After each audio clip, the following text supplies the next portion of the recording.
ကိုပေးလိုက်တဲ့စေတနာတွေဟာရှောင်ပြန်မလာတဲ့အခါမေတ္တာတွေဟာအသွားပြန်မရှိတဲ့အခါကိုယ့်ဘက်ကကောင်းပေးခဲ့တဲ့လောက်လုံးရဲကြတဲ့အခါဝမ်းနည်းရတယ်မဟုတ်လား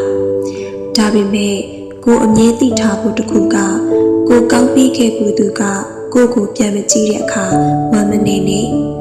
သူစီကမဟုတ်တဲ့မေတ္တာတွေအခြားသူစီကတေချာပေါက်ပြန်ရလိမ့်မယ်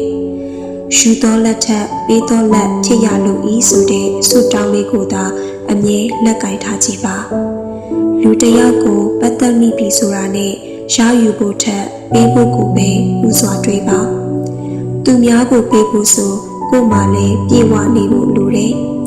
ဒါကြောင့်ကိုယ့်ဘက်ကပြေဝအောင်ကြိုးစားဖို့ခွန်အားရရစေတယ်ရှားယူလို့စိတ်မရှိတဲ့အခါဘဝရဲ့ပြေဝခြင်းတွေဟာကိုယ်တိုင်စူးစမ်းယူရမှာပဲဆိုတဲ့စိတ်ကအမြဲအားအီတစ်ခုဖြစ်နေစေတယ်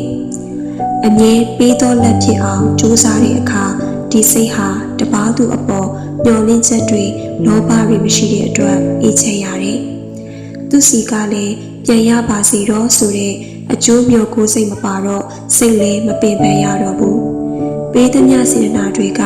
မုံမြတ်သောကုသိုလ်အဖြစ်သာ universe ကသိစီအကြောင်းပြန်ပါလိမ့်မယ်။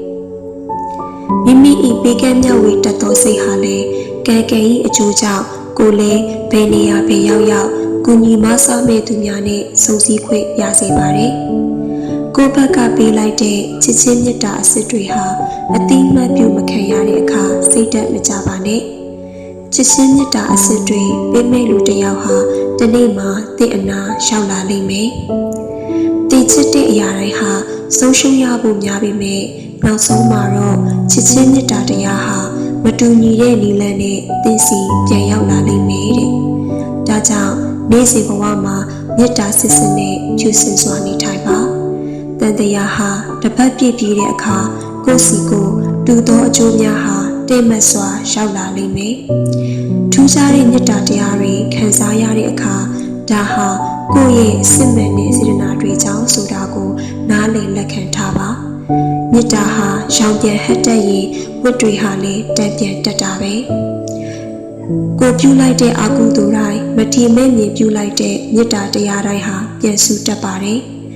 တကယ်မဟုတ်ပဲသူတစ်ပါးရဲ့အချစ်စစ်စစ်ကိုလိမ်ညာမိခဲ့ရင်ကိုယ်တိုင်ကအစစ်အမှန်တွေပေးခြင်းနဲ့သူတွေ့တဲ့အခါအစိတ်လိုလူမျိုးကြုံရတတ်တယ်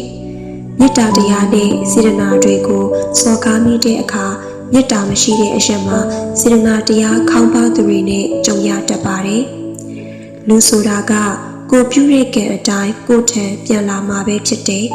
။တပားသူအပေါ်မေတ္တာတရားထားရင်ချစ်ချင်းမေတ္တာတွေသင်စီပြန်ရောက်လာမှာဖြစ်ပြီးမနာလိုဘုံတီးခြင်းရုပ်မာခြင်းထားရင်အဲ့အရာနဲ့တူသောအကျိုးသာပြန်ခံစားရပါလိမ့်မယ်။ဒါတွေဟာကံကံ၏အကျိုးပါပဲ။ကိုယ်စိုက်ပြိုတဲ့အတိုင်းကိုပြန်ရိပ်သိမ်းရပါတယ်။